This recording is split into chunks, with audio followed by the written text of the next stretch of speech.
सुबह की धूप आज कुछ ज्यादा ही कोमल है, कुछ ज्यादा ही शांत।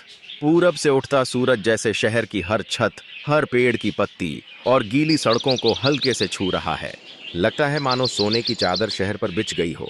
शहर धीरे धीरे जाग रहा है। कौवों की आवाजें अब वृक्षों की गड़गड़ाहट में खोने लगी हैं। हवा में चमेली के फूलों की खुशबू तैर रही है। यह सुबह कुछ अलग है, थोड़ी सी उदास, फिर भी शांत। इसी सुनहरी सुबह में एक साधारण सी बाइक शहर की ओर बढ़ रही है। बाइक पर ना कोई चमकदार स्टिकर है, ना कोई सायरन। नंबर प्लेट पर कोई डीएम नहीं लिखा। पर बाइक चला कौन रहा है? वो है जिले के सबसे बड़े अफसर, जिला मजिस्ट्रेट। लेकिन आज आज वो बिल्कुल अलग है। ना कोई सरकारी गाड़ी, ना बॉडीगार्ड, ना कोट, ना ऑफिस की आईडी। आज उन्होंने पहना है एक हल्का हरा सूती शर्ट, धोए हुए ग्रे रंग की पैंट, पैरों में सिर्फ एक साधारण चप्पल, आंखों पर ना चश्मा, ना कोई पहचान। पर अगर आप बाइक के पीछे बैठे शख्स को ध्यान से देखें तो समझेंगे ये सफर सिर्फ सुबह की सैर नहीं। पीछे बैठे हैं डीएम साहब के पिता। सफेद धोती, एक पुराना कुर्ता और समय की झलक उनके झुके हुए कंधों में। यह सफर एक जगह से दूसरी जगह जाने का नहीं था, यह था समय के पार जाकर फिर से करीब आने का। यादों के साथ एक चुपचाप पुनर्मिलन का। थोड़ा संभल के चल बाबूआ। हाँ बाबा, पता है रास्ता टूटा हुआ है, धीरे ही चला रहा हूं। यह संवाद शायद किसी और के लिए साधारण हो, लेकिन इनके लिए ये एक पुल था। वक्त, दूरी और जिम्मेदारियों के बीच बना एक निजी पुल। इस सफर का कोई मंजिल नहीं था, यह एक भावनात्मक यात्रा थी। सरकारी फाइलों, मीटिंगों और ताजपोशी के बीच एक बेटे का अपने पिता के लिए समय निकालना। बाबू, याद है वो हरा ट्राइसाइकिल? कैसे भूल सकता हूँ बाबा, आप ही तो लाए थे। शुरू में चला ही नहीं पाता था, रोता था, आप पकड़ने भी नहीं देते थे। कहते थे सीखना है तो गिरना भी सीखना होगा। और आज वही बच्चा मुझे बाइक पर बैठा कर ले जा रहा है। उस पल में डीएम साहब डीएम नहीं थे। वो ना अफसर थे, ना किसी कुर्सी पर बैठे थे। वो सिर्फ एक बेटा था जो अपने पिता को समय देना चाहता था, उसे महसूस करना था। एक आम इंसान की नज़र से ये शहर कैसा है, वो रास्ते कैसे लगते हैं जिन्हें वो अक्सर सरकारी फाइलों में पढ़ता है, फैसले करता है, मदद करता है, या कभी कभी अनजाने में अनदेखा भी कर देता है। आज कोई ओहदा नहीं था, कोई प्रोटोकॉल नहीं था, कोई पहचान नहीं थी। बस एक बेटा और उसका पिता, एक पुरानी बाइक और एक सुबह जो उन्हें फिर से जोड़ गई। सुबह थोड़ी और आगे बढ़ाई है। शहर के अंदर का कोहरा छोंटने लगा है, पर बाहरी इलाकों की धूप, गड्ढों से भरी सड़कें जैसे अपनी थकान बयान कर रही हैं। डीएम साहब धीरे धीरे बाइक चला रहे हैं शहर के एक कोने की ओर। इस तरफ ज्यादा लोग नहीं, दुकानें बस अभी खुल रही हैं। एक छोटी सी चाय की दुकान में पुराना रेडियो बज रहा है, एक पुरानी रविंद्र संगीत, और उसका दर्द हवा में घुलता जा रहा। इस सड़क के किनारे एक आम का पेड़ था, याद है? तूने स्कूल से भागकर कहा था आम तोड़ने जाऊंगा, और आप पकड़ लिए थे ना बाबा। फिर जो मेरी हालत हुई थी, बात अधूरी रह गई। सामने एक बैरिकेड था, 3-4 पुलिस वाले लाठियां लिए खड़े थे, चेहरे पर चिंता और आंखों में खालीपन। ए बाइक वाले, रुक जा, सुनाई नहीं देता? डीएम साहब ने बाइक रोकी, बाबा की ओर देखा, आंखों में अजीब सी अनिश्चितता। एक पुलिस वाला पास आता है। कहां से आ रहे हो, कहां जा रहे हो? डीएम साहब, सर घर के पास जा रहे हैं, एक पारिवारिक जरूरी काम है, सारे कागज मेरे पास हैं, दिखा सकता हूं। पुलिस तिरछी नजर से देखता है। बड़े शरीफ बनने की एक्टिंग कर रहे हो? ये बूढ़ा कौन है? साफ साफ बोलो, नहीं तो मुसीबत में पड़ जाओगे। मेरे पिता हैं। बीमार हैं, डॉक्टर के पास ले जा रहा हूं। ओह, ऐसा है, चलो दिखाओ कागज। डीएम साहब कागज आगे बढ़ाते हैं। पुलिस देखता नहीं बल्कि हंसता है। समझा है बहुत होशियार हो, चोरी करके भाग रहे हो क्या? इस बूढ़े को तो बस नाटक के लिए साथ लाए हो। बाबा बोलते हैं, बाबू इनसे कहना हमने कुछ गलत नहीं किया, हम बस। तभी एक और पुलिस वाला आता है, बिना कुछ कहे एक जोरदार थप्पड़। डीएम साहब का चेहरा घूम जाता है। आसपास के लोग ठिठक जाते हैं, कुछ मोबाइल निकालकर वीडियो बनाने लगते हैं। डीएम साहब की आंखों में गुस्सा नहीं, अपमान किया। बाबा हिल गए। वो बेटा जिसे एक दिन उंगली पकड़कर स्कूल ले गए थे, आज किसी ने सरेआम थप्पड़ मारा। वो बर्दाश्त नहीं कर पा रहे थे। बाबूआ, ये लोग ऐसा क्यों कर रहे हैं तुम्हारे साथ?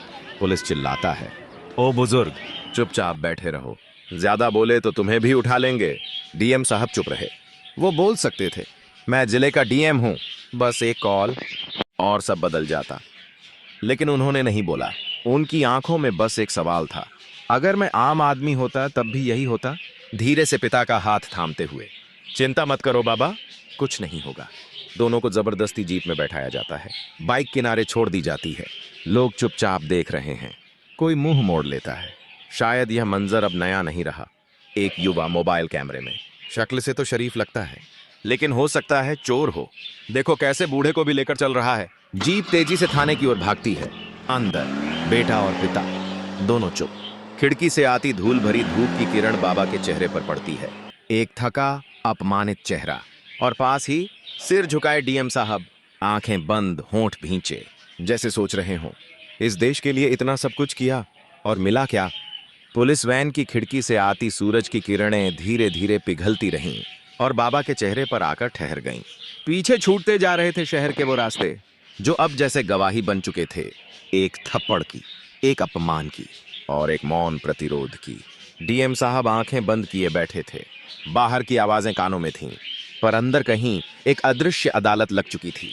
क्या ये वही सिस्टम है जिसके लिए मैं रातें जागकर काम करता हूँ?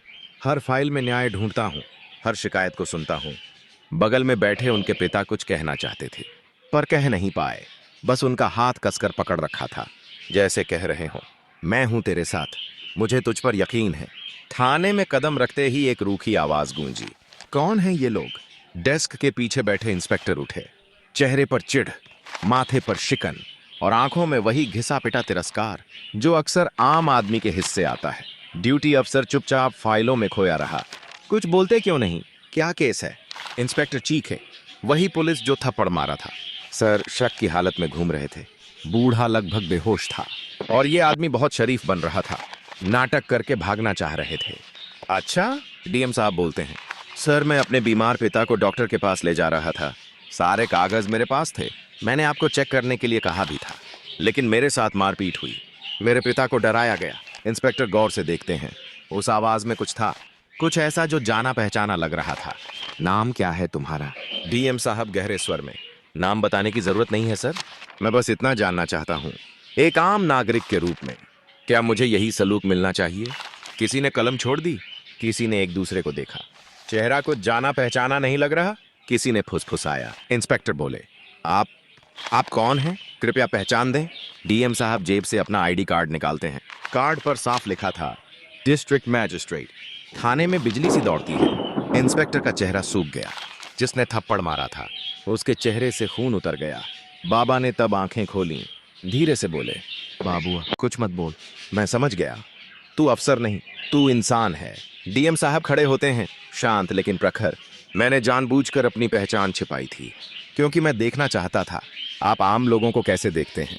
आज मैंने उन जूतों में चलकर देखा जो हर रोज आपके सामने खड़े होते हैं। थप्पड़ गाल पर नहीं लगा, मन पर लगा, क्योंकि मेरे पिता आपकी चीखें सहते रहे। इंस्पेक्टर गिड़गिड़ाते हुए, सर हम माफी चाहते हैं। डीएम साहब की आंखें स्थिर, स्वर ठंडा।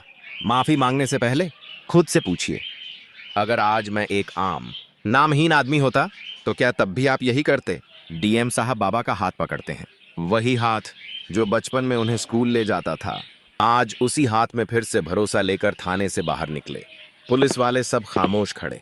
सिर्फ सूरज की रोशनी अब थोड़ी पश्चिम में झुक गई है, लेकिन उस उजाले में एक नई चमक है, सच की, साहस की और मानवता की। थाने के दरवाजे पर पहुंचकर डीएम साहब एक पल को रुक गए। पीछे मुड़कर देखा, वही पुलिस वाला जो उन्हें थप्पड़ मारा था अब जमीन की ओर देख रहा था। चेहरे पर पश्चाताप जरूर था, लेकिन उससे भी बड़ा था एक ऐसे सिस्टम का चेहरा जो ताकत तो जानता है पर इंसानियत नहीं। डीएम साहब फिर से अपने पिता को बाइक पर बैठाकर चल पड़े। अब रास्ते के लोग उन्हें शक से नहीं देख रहे थे, बल्कि हैरानी से, सम्मान से। कोई हाथ जोड़ रहा था तो कोई चुपचाप टोपी सीने पर रख रहा था। वो जानते थे इस यात्रा का अंत यहीं नहीं हुआ, बल्कि यहीं से उसकी असली शुरुआत थी।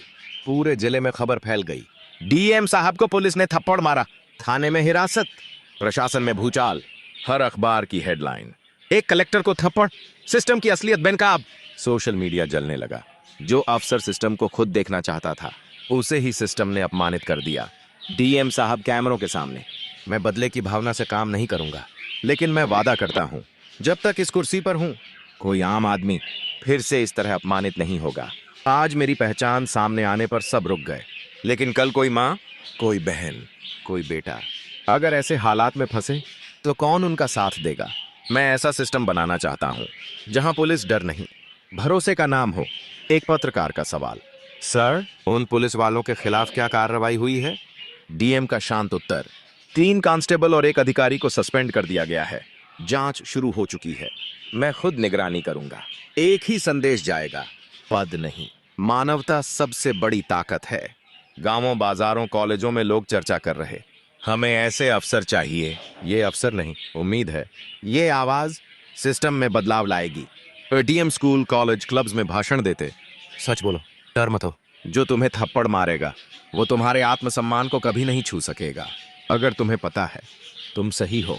एक रात वही थाने से फोन आया, वही कांस्टेबल जिसने थप्पड़ मारा था। कांस्टेबल की टूटती आवाज, सर, मैं ट्रांसफर हो रहा हूं, जाने से पहले कुछ कहना चाहता हूं। उस दिन आपने मुझे माफ नहीं किया।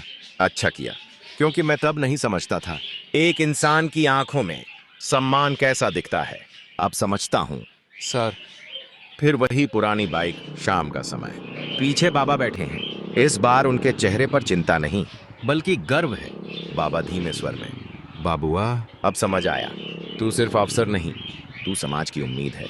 डीएम साहब मुस्कुराते हैं, उम्मीद जगाने से पहले अंधेरे से गुजरना पड़ता है बाबा। मैं गुजरा हूं, अब उजाला फैलाने का वक्त है।